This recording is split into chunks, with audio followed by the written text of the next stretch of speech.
Oi pessoal, tudo bem? Sou Luiz Eduardo e a gente está dando continuidade aqui com nossas aulas de atualidades para a prova do IFAM e para a nossa redação.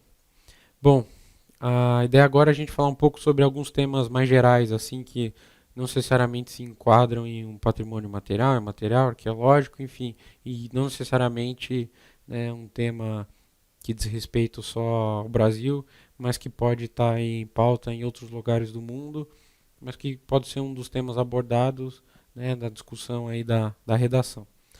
Bom, primeiro tema aí que eu queria passar para vocês é, tem bastante gente até dizendo que pode ser uma das abordagens aí, porque o IFAM acabou dando bastante enfoque nisso nos últimos tempos, e de fato teve, né, uma série de atividades, que diz respeito à educação patrimonial. O que a gente tem que entender aqui, que tem que tentar discutir, né?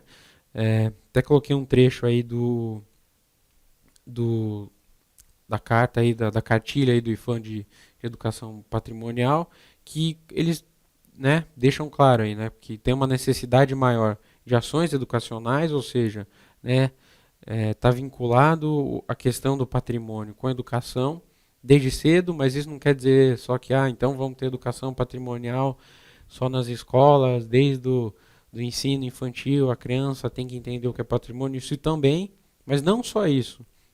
Colocar o patrimônio, né, e questões da cultura, né, da identidade dos povos, da nação, em outras áreas do conhecimento. Então, fazer essa interface, fazer esse link e inserindo isso também, além de uma educação formal, ou seja, outras formas, outras tentativas de discussão, de aprendizado, do ensino do patrimônio. Que eu vou citar aqui para vocês quais são os tripés que essa, né, educação está baseada. Então, primeiro, né, isso também não vem só de uma ideia, alguém no IFAM um dia falou, levantou uma fala, a gente tem que reforçar a educação patrimonial. Não, isso vem toda de uma política, né, de há muitos anos, desde o do surgimento aí da, da, da instituição, né, de preservação nacional, desde antes mesmo do IFAM, mas foi reforçado todos os encontros, né, as cartas da Unesco, as outras cartas de referência, que estão, inclusive, são pontos do edital que vocês já devem ter estudado, se não estudaram, tem que ir lá, né, ler, ainda dá tempo, é, reforçam essa importância, né, que a educação, né, e o patrimônio elas têm que estar interligadas, e não só numa educação formal, assim, não só dentro da sala de aula. Então, essa é a primeira visão que a gente tem que ter. Então, que isso é uma coisa que é reforçada não só no Brasil, mas em várias partes do mundo, e que tem todo um histórico. Então, um histórico, eu peguei um histórico mais recente aqui, que eu acho que é interessante citar.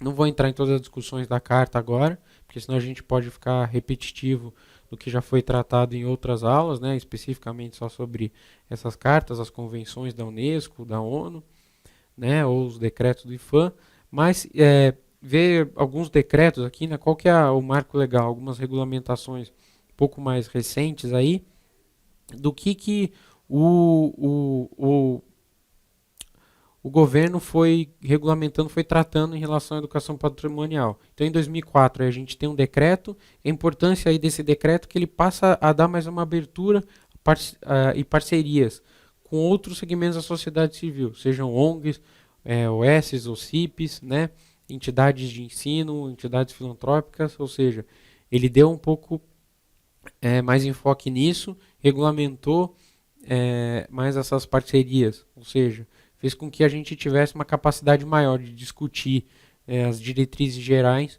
em conjunto, não só, né, do poder público, seja ele governo federal, IFAM ou algumas entidades estaduais, mas daí o poder público poder firmar convênios, parceria com outras entidades, organizações sociais da sociedade civil, para desenvolver esse tipo de trabalho.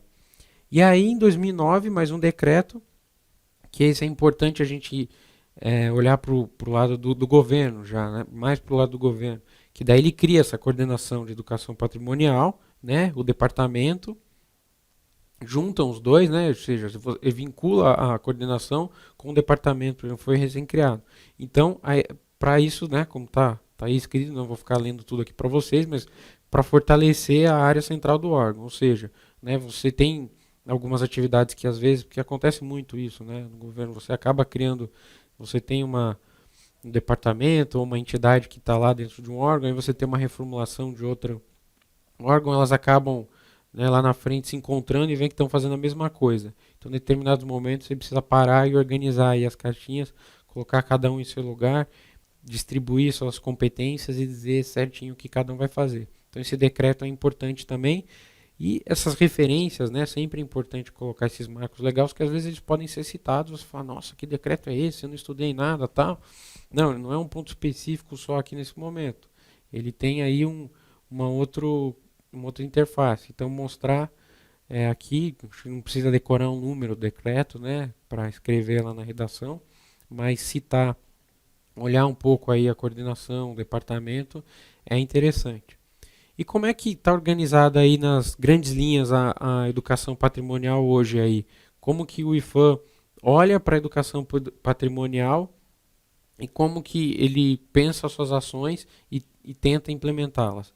Então aí a inserção do tema patrimônio cultural na educação formal. Lembra que eu falei que não era só educação formal, mas aqui no ponto de vista da educação formal.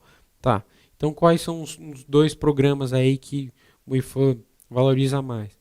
O Mais Educação, né, que é um programa grande aí do governo federal, né, de valorização das atividades nas escolas, né, ensino médio, fundamental, ou seja, passa ali por uma série de órgãos e uma, uma série de hierarquias dentro do sistema educacional, tá? Que é um grande programa. E o PROECT, que é um programa de extensão ligado às universidades, né, principalmente às universidades públicas.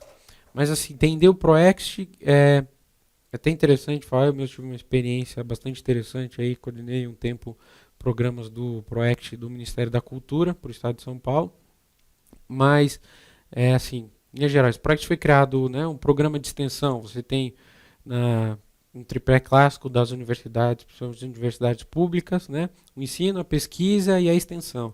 E aí a extensão universitária entendida como uma via de mão dupla, né? Uma troca de conhecimentos entre a academia e a sociedade, né? Porque é aquilo, a sociedade investindo na universidade, principalmente na universidade pública, tempo, recurso e tudo mais, e o que isso está dialogando, está trazendo de volta para a comunidade ao seu entorno. Você pode ter lá na frente, né, ótimas pessoas formadas, belos, né, profissionais ali muito bem capacitados, pesquisas que foram desenvolvidas muito importantes ali para a comunidade, mas e ali no dia a dia e essa troca, como é que está o diálogo, né, para além dos muros da universidade. Então aí a importância da extensão universitária. É um programa que surge no início dos anos 2000 ali no Ministério da Educação, ele vai ganhando corpo e importância ao longo do tempo, e o Ministério da Cultura, a partir do ano 2007, 2008, 2009, principalmente 2009, você tem alguns editais maiores, fez um convênio com o Ministério da Educação e aportou recursos para que esses editais do PROECT acontecessem. Então, em linhas gerais, assim, como que você define um edital do PROECT? Você tem um professor e um grupo de alunos que quer desenvolver um projeto. Então vamos pensar aqui um projeto, né, da valorização, registro dos grupos de frevo ali da região seja em Recife, Olinda, enfim, que a Universidade Federal lá de Pernambuco esteja desenvolvendo. Então ele se inscreve em algumas das linhas lá, né? Então registro da história. Tem outro que pode ser só sobre educação, outros sobre o modo de fazer, enfim, você tem no edital uma série de linhas que você pode selecionar para submeter o seu projeto. E aí o professor com esses estudantes e com a comunidade local, o ideal é que seja desde a elaboração do projeto a comunidade esteja envolvida. Submete, recebe, né, se aprovado uma determinada quantia de recursos, e aí a gente está falando de recursos, não são muitos recursos, na época tinha projeto com 20, 30 mil reais para tocar durante 8 meses, um ano no máximo, para realizar oficinas, para ter bolsa para o estudante estar lá o tempo todo. Interessante quando você conseguia ter bolsas também para as pessoas da comunidade, às vezes para comprar algum tipo de insumo ou material, seja uma câmera, um computador para fazer o registro do que está acontecendo. Então, esse recurso, que em princípio, né, nem é tão grande para cada projeto, conseguia aí ter um resultado bastante interessante. Nos últimos anos, os editais do PROECT vêm sofrendo um corte bem grande aí de recursos. Salvo engano, em 2017 e 2018, os ministérios nem chegaram a lançar esses programas, mas eles têm um enfoque bastante importante. Inclusive, no ano de 2013, aconteceu um seminário nacional, né, de extensão universitária aí do PROECT só para discutir a questão do patrimônio, porque ele foi ganhando corpo, foi ganhando bastante recurso, bastante investimento pela sua importância e teve um seminário específico só disso.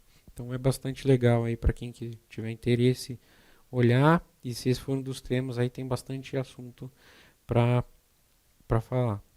Bom, segundo ponto, gestão compartilhada das ações. Então ali, né, como diz aquele decreto, né, tem as parcerias e casas do patrimônio. E aí entender que casas do patrimônio não são bens tombados que servem de referência. Podem ser, mas vão além disso. Então uma associação, uma entidade, uma OS ou CIP, né, tem ali um projeto, quer desenvolver ações para o patrimônio, ela pode, né, se submeter, se transformar em uma dessas casas do patrimônio. Então a gente entender aqui como a casa do patrimônio um local, né, que aglutina ações e que faz, né, uma difusora daí desse conhecimento, desse conteúdo. Então é essa a linha aí de gestão compartilhada, que passa não só o Estado, mas também outras entidades da sociedade civil estarem difundindo aí a educação do patrimônio. E por fim, instituições de marcos programáticos, né, regulatórios aí no campo. Então são cartas, né? Então, como eu citei no primeiro ponto, você teve um congresso de extensão universitária da área do patrimônio.